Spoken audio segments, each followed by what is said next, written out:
Hello दोस्तों, आप सभी को स्वागत है अपने यूट्यूब चैनल एनआर क्लासेज में। मैं हूं नीतीश कुमार। आप सभी को आज बात बताना है कुछ, है ना, और हम सब टॉपिक शुरू करेंगे। अभी तक इस चैनल पे केवल क्लास 10th का मैथ मिल रहा था आपको, ठीक है, जिसमें हम सब अभी तक 3.5 पढ़ रहे थे। और इधर 2 दिन से वीडियो नहीं मिल रहा था क्योंकि क्या हो रहा है ना कि गाँव में आसपास में है ना शादी हो रहा है, इसी वजह से आपको वीडियो नहीं मिल पा रहा है, ठीक है। तो जो वीडियो आपको बना हुआ है आप उसको जाकर पढ़ें और देखें, ठीक है, और आप उसी से तैयारी करें। और फिर आपको जैसा वीडियो लगातार मिल रहा था वीडियो मिलता ही रहेगा। आज से हम सब शुरू करेंगे यहाँ पे क्लास 12th का बायोलॉजी, ठीक है, क्योंकि जो बच्चे क्लास 12th के थे उनका कमेंट आ रहा था कि सर है ना 10th के साथ साथ क्लास 12th का भी बायोलॉजी शुरू किया जाए। तो उन्हीं के बच्चों के लिए, ठीक है, आज हम सब शुरू करेंगे यहाँ पे बायोलॉजी चैप्टर। और उसमें हम सबको पहला पढ़ेंगे यूनिट 1, ठीक है, नहीं, हम सब यहाँ पे पढ़ेंगे यूनिट 2, ठीक है, यूनिट यानी इकाई 2 का चैप्टर 1 है वंशागति एवं विविधता का सिद्धांत, ठीक है। हम सब आज इस पार्ट को शुरू करेंगे। तो अब आपको क्या किया जाएगा कि सप्ताह में 3 दिन, ठीक है, 3 दिन पढ़ाएंगे बायोलॉजी, क्लास 12th का बायोलॉजी, और बाकी सप्ताह में 4 दिन जो होगा वो क्लास 10th का आपको मैथ मिलता रहेगा, ठीक है। तो अब इस चैनल पे बायोलॉजी के साथ साथ क्लास 10th के मैथ भी मिलते रहेंगे, मिल भी रहा है आपको, ठीक है। तो हमें उम्मीद है कि आप इस चैप्टर पे, है ना, इस चैनल पे जुड़ करके आप अच्छे तरीके से क्लास 10th के बच्चे भी और क्लास 12th के बच्चे भी तैयारी कर सकते हैं, ठीक है। तो आप यदि चैनल पर नए हैं तो सब्सक्राइब कर सकते हैं और वीडियो को भी शेयर कर सकते हैं, और बगल में भी, है ना, घंटे को ऑन कर सकते हैं ताकि जब भी जैसे वीडियो में डाले तो इसका नोटिफिकेशन सबसे पहले आपको मिल जाए, ठीक है। आइए टाइम वेस्ट नहीं करते, शुरू करते हैं, ठीक है।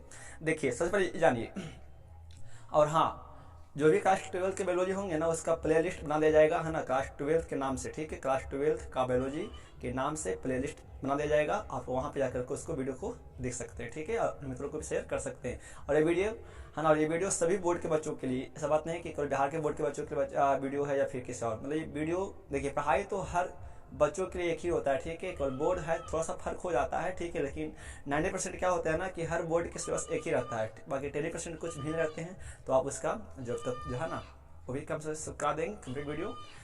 तो हम सब यहाँ पे यूनिट 2 जो पढ़ना है वंशागति, है ना, इकाई 2 का चैप्टर जो है फर्स्ट चैप्टर है वंशागति एवं विविधता का सिद्धांत, ठीक है। इकाई 2 से, है ना, क्लास 12th के बच्चों के लिए 18 नंबर का सवाल आता है, ठीक है। इकाई 2 में आपको 2 से 3 चैप्टर पढ़ना है, उसमें से 18 नंबर का सवाल आपसे पूछे जाते हैं बोर्ड में, और ये चैप्टर बहुत इंपॉर्टेंट है, इसीलिए आपको इसको ध्यान से देखेंगे। अभी देख रहे हो ना कि थोड़ा सा अगल बगल थोड़ा सा सॉन्ग का आवाज़ भी आ रहा होगा, तो आप उसको ध्यान से ना देखिए, आप इस पढ़ाई को ध्यान से देखिए, ठीक है, जो आपको बता रहे हैं। चलिए सबसे पहले तो ये समझते हैं कि जो चैप्टर में पढ़ना है वंशागति एवं विविधता का सिद्धांत, ठीक है, इसमें से यही पढ़ेंगे ना कि मतलब कोई भी आनुवांशिक गुण जो होता है ना, एक पीढ़ी से दूसरे पीढ़ी में किस प्रकार से जाता है, हम सब उसके बारे में इसमें अध्ययन करने वाले हैं, ठीक है। तो चैप्टर शुरू करने से पहले आपको 2-3 बातें जो अति आवश्यक है समझ में आना चाहिए, ठीक है। पहले तो आइए शुरू करते हैं आनुवांशिक गुण क्या होता है, ठीक है। आनुवांशिक गुण को हम सब पैतृक गुण भी कहते हैं। देखिए हम आपको पहले ही लिख दे चुके हैं, ठीक है, ताकि वीडियो लंबा ना हो जाए, टाइम आपका वेस्ट नहीं हो पाए, ठीक है।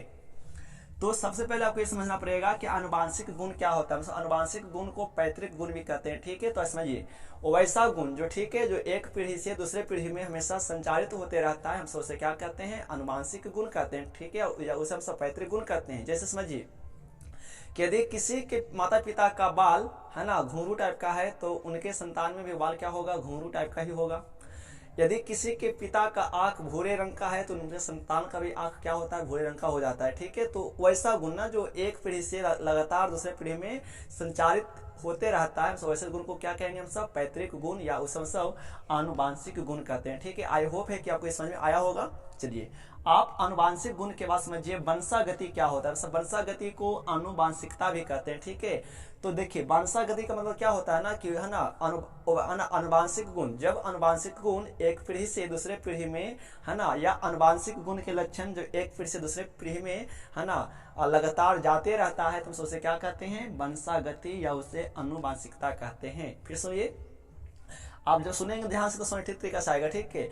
अनुवांशिक गुण एक पीढ़ी से दूसरे पीढ़ी में जाना ही क्या कहलाता है, वंशागति कहलाता है, या उसे अनुवांशिकता भी कहते हैं। ठीक है, यानी वही अनुवांशिक गुण जो पैतृक गुण है जो एक पीढ़ी से दूसरी पीढ़ी में जाते रहेगा। ठीक है, तो वैसा गुण जो एक पीढ़ी से दूसरी पीढ़ी में जाए वो अनुवांशिक गुण है, और जो अनुवांशिक गुण एक पीढ़ी से दूसरे पीढ़ी में जाता है, ठीक है, हम सब उसे क्या कहेंगे, वंशागति या उसे अनुवांशिकता कहते हैं। ठीक है, याद रखेंगे। ठीक है, वंशागति फिर से सुन लीजिए, लास्ट है ना, अनुवांशिक गुण जब एक पीढ़ी से दूसरे पीढ़ी में जाता है तो हम सब उसे क्या कहते हैं, वंशागति या उसे अनुवांशिकता कहते हैं। तीसरा क्या है, विविधता। ठीक है, मतलब वेरिएशन क्या है, विभिन्नता क्या है। ठीक है, तो जीवधारियों के बीच, ठीक है, जीवधारियों के बीच के गुणों के अंतर को ना हम सब क्या कहते हैं, विभिन्नता या विविधता कहते हैं। समझिए इसको आप, एक ही जनक के दो संतान है ना, दोनों संतान में क्या होता है ना कि मतलब दोनों संतान का गुण अलग अलग होता है। ठीक है, यहाँ पे हम बात करेंगे 90% तो गुण मानते हैं कि एक समान होगा, लेकिन 10% गुण क्या होगा, वो बिल्कुल अलग अलग होता है। ठीक है, तो इसका इस वजह जैसे मान लीजिए कि आप दो भाई होंगे ना, तो देखते होंगे दोनों भाई का गुण अलग अलग होता है। ठीक है, दोनों भाई के गुण अलग अलग हैं। ठीक है, तो उससे क्या बात करेंगे कि जीवधारियों के है ना, जीवधारियों में गुणों के अंतर को ना हम क्या कहेंगे, विविधता या इसे सब विभिन्नता कहते हैं। ठीक है, याद रखिएगा। विभिन्नता यदि हम बात करें यहाँ पे, तो विभिन्नता दो प्रकार का होता है, एक होता है दैहिक विभिन्नता, एक होता है जनन विभिन्नता। दैहिक में क्या होगा, वो ऐसा विभिन्नता जिसमें से है ना किसी भी जीवधारी का शरीर अलग अलग गुण का होता है, उसे क्या कहेंगे, दैहिक विविधता कहते हैं। समझिए आप ही एक ही संतान के दो बच्चे, एक मोटा होता है एक पतला होता है, तो वो कैसा विभिन्नता है, वो क्या है, दैहिक विभिन्नता है। और यदि जब एक ही जनक के दो संतान, एक लड़का होगा एक लड़की होगा, तो उसे क्या कहेंगे, जनक विविधता कहते हैं। ठीक है, ये आई होप है कि आपको समझ आया होगा यहाँ पे। चलिए हम सब विविधता के बाद समझते हैं अनुवांशिकी क्या होता है। ठीक है, यदि आप वंशागति और विविधता को याद रखेंगे तो आपको अनुवांशिकी मतलब जेनेटिक्स भी याद हो जाएगा। अनुवांशिकी क्या होता है, तो वंशागति और विविधता के बारे में अध्ययन करना ही क्या कहलाता है, अनुवांशिकी कहलाता है। याद रखेंगे क्या कि वंशागति और विविधता के बारे में अध्ययन करना ही यहाँ पे है ना अनुवांशिकी कहलाता है। ठीक है, सॉरी अनुवांशिकी है ना, अनुवांशिकी होता है, अनुवांशिकी होता है। यानी एक बार सुनिए फिर से, वंशागति और विविधता के बारे में अध्ययन करना ही आनुवांशिकी या जेनेटिक्स कहलाता है। ठीक है, अब हम सब ये समझते हैं कि किस प्रकार के जनन में विभिन्नता पाया जाता है। ठीक है, ये सवाल बहुत बोर्ड में आ चुका है कि किस प्रकार के जनन में विभिन्नता पाया जाता है। ठीक है, हम सब जानते हैं क्या है कि जनन क्या होता है ना, कि अपने के जैसा ही है ना संतान की उत्पत्ति करना क्या कहलाता है, जनन कहलाता है। ठीक है, तो आइए से जानते हैं कि फिर, और आप ये भी जानते होंगे ना कि जनन दो प्रकार का होता है, एक होता है सेक्सुअल प्रोडक्शन, एक होता है क्या, सेक्सुअल रिप्रोडक्शन। ठीक है, यानी एक होता है लैंगिक जनन, एक होता है अलैंगिक जनन। ठीक है, तो अब हमसे ये बात करेंगे कि आखिर विभिन्नता किस प्रकार के जनन में पाया जाता है। ये सवाल बहुत बार बोर्ड में आ चुका है, इसे याद रखेंगे। आइए तो समझते हैं कि जो विभिन्नता है वो किस प्रकार के जनन में पाया जाता है। यदि हम पहले सबसे पहले यहाँ पे लैंगिक जनन की बात करें, ठीक है, लैंगिक जनन की बात करें हम सब यहाँ पे, तो जब जानते होंगे ना कि लैंगिक जनन में से दो व्यक्ति भाग लेता है, एक नर व मादा। ठीक है, तो मान लीजिए एक नर है एक मादा है। ठीक है, नर में भी जो क्रोमोसोम वो कितना होता है, 46 ही होता है, और मादा में भी कितना होता है, 46 ही होते हैं, है ना। और देखिए जो विभिन्नता होता है ना वो डीएनए पर निर्भर करता है। ठीक है, डीएनए के पास जैसा इन्फॉर्मेशन जाएगा वैसा ही संतान की उत्पत्ति होता है। ठीक है, अब ये भी जानते हैं कि डीएनए कहाँ होता है वैसा, तो डीएनए क्रोमोसोम में पाया जाता है। याद रखिएगा, डीएनए क्रोमोसोम में पाया जाता है, और विभिन्नता जो होता है वो डीएनए के कारण ही होता है जीवों में। तो नर से में बनता है नर युग्मक, ठीक है, और मादा में बनता है मादा युग्मक। तो इसके गुणसूत्र आधा आते हैं, इसमें आधा आता है। और जब नर का नर युग्मक और मादा का मादा युग्मक जब आपस में मिलता है ना, ठीक है, तो क्या बनाता है, जाइगोट बनाता है। इसमें क्या आते हैं, 46 गुणसूत्र ही आते हैं। ठीक है, और यही युग्मनज आगे चल करके क्या बनाता है, आपका यहाँ पे भ्रूण बनाता है। ठीक है, तो अब देखिए तो जो, और हाँ एक बात और जानिए कि अलग अलग जीव में भी डीएनए अलग अलग जैसा ही होता है। ठीक है, तो देखिए नर में डीएनए अलग होगा, इस मादा में डीएनए अलग होगा। जब अलग अलग डीएनए मिलेंगे और जो युग्मनज बनेगा उसमें क्या आएगा, जो डीएनए आएगा ना वो बिल्कुल क्या होगा, अलग गुण का ही होगा। ठीक है, यानी इस डीएनए में ये जो आपको यहाँ पे युग्मनज का डीएनए है उसमें से कुछ गुण इसके पिता का होगा और कुछ गुण माता का भी होगा। इसीलिए याद रखिएगा, ठीक है, कि जो मतलब विभिन्नता जो होता है जीवों में ना, वो डीएनए पर निर्भर करता है। ठीक है, डीएनए के पास जैसा इन्फॉर्मेशन पहुंचेगा के पास लंबा गुण जाता है, तो वो क्या होगा, उसका संतान भी लंबा होगा। तो मतलब वो सभी सारी बातें वो डीएनए पर निर्भर करता है। तो ये जो युग्मज बनेगा, क्योंकि अलग अलग डीएनए से मिलकर के एक नया डीएनए बन रहा है, तो ये डीएनए बिल्कुल क्या होगा, भिन्न होगा। ठीक है, यानी आप समझिए इसको। यदि आप मान लीजिए कि एक लाल रंग लेते हैं और एक आप है ना सफेद रंग लेते हैं, और जब दोनों को मिला देंगे ना आपस में, तो क्या बनाएगा, वो गुलाबी रंग बनाता है। यानी लाल रंग से और सफेद रंग से जो मिलकर बनेगा वो क्या बनता है, हमेशा गुलाबी रंग बनता है।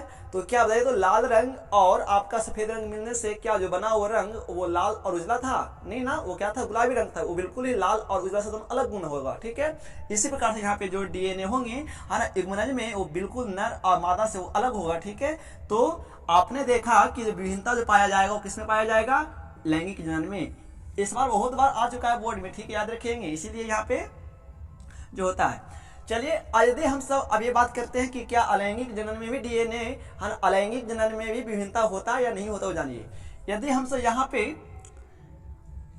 यहाँ पे अलैंगिक जनन की बात करें, यदि हम सब यहाँ पे अलैंगिक जनन की बात करें, ठीक है, और देखिए जो भी वीडियो को मिलेगा ना, वो भाग 1, 2 करके मिलेगा। ठीक है, तो इसको नाम दे देते हैं क्या, हम सब इसको नाम भाग 1 दे देते हैं। ठीक है, याद रखेंगे। ये वीडियो थोड़ा सा लंबा, चैप्टर लंबा है, इसलिए इसको सब भाग में बांटेंगे, ताकि आपको समझ में ठीक तरीका से भी आ सकता है।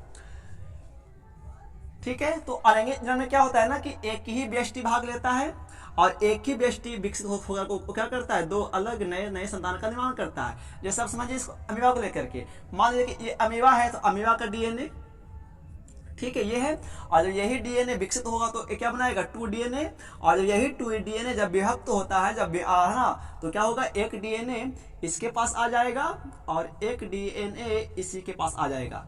अब देखिए आखिर अलैंगिक जनन में विभिन्नता क्यों नहीं होता है, क्योंकि देखिए ना एक ही डीएनए एक ही जनक के डीएनए विभक्त होकर के 2 संतान में गया, इसीलिए यहाँ पे जो होगा है ना, इस दोनों जीव में विभिन्नता नहीं पाया जाएगा, बिल्कुल ही क्या होंगे, अपन जनक के समान होगा। इसीलिए दोस्तों क्या जानते हैं ना कि अलैंगिक जनन के द्वारा उत्पन्न संतान को हम सब क्या कहते हैं, यहाँ पे क्लोन कहते हैं, है ना। अलैंगिक जनन के द्वारा उत्पन्न संतान को यहाँ पे क्या कहेंगे, क्लोन कहते हैं, क्योंकि एक ही डीएनए क्या होता है, विकसित होता है, और विकसित होकर के एक ही डीएनए अलग अलग जीवों में हो जाता है। इसीलिए अलैंगिक जनन में किसी भी प्रकार की विभिन्नता पाया नहीं जाएगा। ठीक है, याद रखिएगा। तो ये आपने जान गया क्या कि जो विभिन्नता वो पाया जाएगा लैंगिक जनन में पाया जाता है। ठीक है, चलिए आगे की ओर बढ़ते हैं और देखते हैं इसको। ठीक है,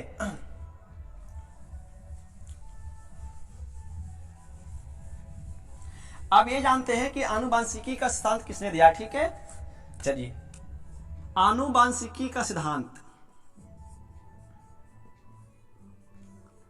आनुवांशिकी का सिद्धांत,